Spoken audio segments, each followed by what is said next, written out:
violent, because violence is all over the world. There's a lot of disturbance, a lot of people in the world, more people, population explosion, more restlessness, more desire to be themselves, to get into the grooves, fighting, infighting, joblessness, unemployment. So people needed the noise. And when people had seen a lot of beautiful pictures, they wanted something extra to hold the audience. The violence came into the picture. More sex started coming into the movies. But every era has its own trend. So I think these days you cannot have, it's very rare that you have a small orchestra, a thin orchestra, a single strain running into a song and accepted by the audience. They start asking questions. What's wrong? Because their minds have got conditions. It's very, very, very unfortunate, but there it is. But that doesn't mean that such songs won't click. They would. It all depends in what context and what film they are. Because certainly a good note is a good note. Because after all, music is made of 7 notes.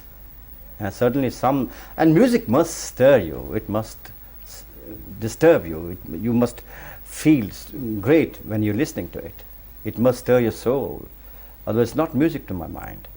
But way back in the 50s, in the song In Love Marriage, there was already an indication that there was too much noise. Do you remember? Yes. It depends again. You see, you cannot pin down really, because I think it depends on the situation. But I can only talk of now, because now you cannot have a recording in a studio by a singer with very, very few orchestra people sitting there. And the music directors don't encourage it. Because I think they say audiences got used to it, which I think that they have. But I don't agree, because I think if you made a beautiful love story or a beautiful film of beautiful emotions and you need only a few guitars, and if the notes are strong, they will still go down in a big way, the audience. But then people, they refuse to experiment because they're scared of experiments. Why are they scared of experiments? They're scared of losing money. And not everybody is brave to be able to lose money. Because it's a very expensive hobby, making a film. Do you remember your songs from Muneemji, which is a favorite from Muneemji? A lot of good songs in it. A lot of good songs. जीवन के सफर में राही मिलते हैं बिछड़ जाने के लिए. It was very well written, very well tuned. And how did you do it? Was it against back projection? It was partly back projection, partly in the studios, partly in the outdoors. Because when he was driving, it was back projection. When it was, they were running after each other or holding each other's hands, it was in the studios. It was Mahabaleshwar, I remember. And what did you think of Nalini Jayawant acting Coyd? She was popular those days, not very popular, quite popular. And I worked with almost every leading lady, and I don't care who I work with as long as I feel good, as long as I know I'm doing well and my part is good. Because the people talk of teams, but it's okay. I think I've never talked in terms of teams. I've only considered my own role. If my mind says yes, go ahead and do it. I don't care who else is in it. Why bother? Why deny somebody a chance when somebody's getting a chance? It's bad. But doesn't there have to be chemistry between the hero and heroine on the screen? It automatically comes through professionalism. It's all, I think, it's all baloney, it's all bullshit when people say they have a rapport, they'll perform well. Well, every good performer should perform well, no matter who he or she is performing with. Because at that moment they're performing. If I'm holding somebody's hand, at that moment I'm holding her hand, feeling, with the tremendous feeling that I love you, my sweetheart, my darling. They're acting and they're professionals. I mean, it makes a little difference if they know each other a little better. They can take each other into confidence. But why can't professionals also take each other into confidence at that moment? They're doing a job in front of the lights, in front of the crew. Do you think the formula has changed from boy meets girl to boy hates girl today? The formula, there's no formula to my mind. There's no formula. Formulas are meant to be changed. If some film clicks, it becomes a formula. The same film flops, the formula is changed. But I think there's a certain thing called the rhythm of a film that sometimes appeals to the people, and that becomes a hit. But suddenly I think the anti-hero character does become popular at times. It tends to get popular because this is what people feel they are, by and large, in terms of majority. The hero is not getting something that he deserves, and a lot of people don't get it, and he does it with his fist, or with his blows, or with his strength, and people feel satisfied. Look, they feel as if they are doing it. So, have you ever tried to play an angry man? There's anger in every character. It comes in phases and goes away, but not in totality. Because every character passes through certain phases of anger and disappointment and frustration. But the angry young man in the genre of Amitabh Bachchan, I think he portrays all through, because I think this, again I say, it's an image building. He got an image, and it's difficult for him to get out of it, because people love him in it, and why not? He does it well. But weren't you offered Zanjeer initially? Could you repeat? I was offered Zanjeer, and I did not take it because I could not take it. I was busy with my commitments. I've never taken more than four or five pictures in my life. I cannot cope with it. And out of those 4 or 5 pictures, one is my own, of my own concerns, which is my own baby. So I devote a lot of time in that. In fact, then there came a stage in my life when I stopped taking pictures because I became a director, and I started enjoying it. That was a much greater intoxication, making your own film, conceiving your own idea, putting it across for the world, then doing 3, 4 pictures of the same genre, where you're repeating yourself, except for money. But if you'd taken Zanjeer, you could have become the angry man? Maybe yes, quite likely, quite possible. Maybe picture may not have clicked that way, like it clicked with Amitabh, because I have a different personality, he has a different personality. What holds good for one man need not hold good for the other. So that is my answer. You talked about... Maybe he would have changed the script, having taken me. Because you see, when you take a star in a film, then you as a director and as a script writer, you are conditioned by the strong characteristics of that star, which people love, and you got to give him those characteristics. If you don't, then people feel let down and feel cheated. So it probably would have been a different picture. Good or bad, better or worse, I don't know. Do you like doing fight scenes? Yes, sometimes if it's required. I think if something's required, then you should really gear yourself up to do it to the hilt. Otherwise you don't do justice to it. You must. If it is required. Not for the heck of it. You mentioned fight scenes in the... Yes, we do it. I do it in all the pictures. I've done it in Lashkar, I've done it in Sache Ka Bolbala. I'll do it anywhere. Wherever there's a fight scene, you got to do it. You got to do it. If you don't do it, you lose the sequence. Have you ever been hurt in the course of a fight? Yeah, a lot of times. I once, I think I was making a picture with Didi Kashyap, and that film was called Aram, and I think I fell down. I broke my wrist, and it fractured. It can happen a lot of times. You get bruises and you get your muscle sprains all the time when you're fighting. I mean, of course, the duplicates do the fighting also, but you've got also to face the camera. And it can't be all the time done by duplicates, because your back is known, your back is seen, your profile is seen, your front is seen. You can't avoid it. Which climax have you liked personally? A real good fight scene, a real enjoyable one?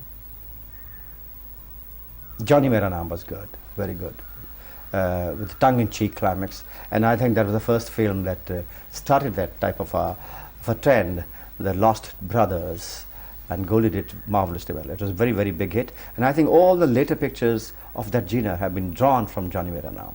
I don't hesitate in saying so. But do you feel Johnny Mera Naam had too complicated a climax? It went on and on. But that's no, the explanation is people loved it. So this, because I think sometimes the complications, they help the audience. But sometimes the easy climax, there are no rules really, no rules at all. Have you been asked to really, endanger your life sometimes in a climax, like hang from a wall or? Sometimes when there's a very dangerous shot, the directors tend to play safe. They use duplicates, because you cannot play with somebody's life and a very precious life. But an amount of danger has to be borne by the main star also, because you can't have all the duplicates all the time. In close-ups, close-ups can be built, but the mid shots, or sometimes an actor becomes very bold and says, "I like to do it." So, but they take no chances. They make doubly sure that he's safe from all points of view. So have you done it in one of your own films, a Yes. dangerous one? I think my own pictures, I very rarely use the duplicates unless it's really required, because every bit of frame belongs to me, and I like to be doing it myself. Because what I can do as a star, the duplicate cannot do, because he's just the duplicate. That makes a difference. His style, I mean, from a long shot, it's not visible. From the moment it's seen, he's no more Dev Anand. The Lootmark climax, was it? The Lootmark climax, I think most of the climax I did it myself. Very few duplicates. Even for Amjad. Amjad also loved doing his own climax, both in Des Pardes and Lootmark. There are a lot of actors who would love to do their own climaxes themselves, unless it's a very, very, very dead long shot and it's a daredevil of a situation, and they can endanger their lives. What aspect of acting do you like, really enjoy?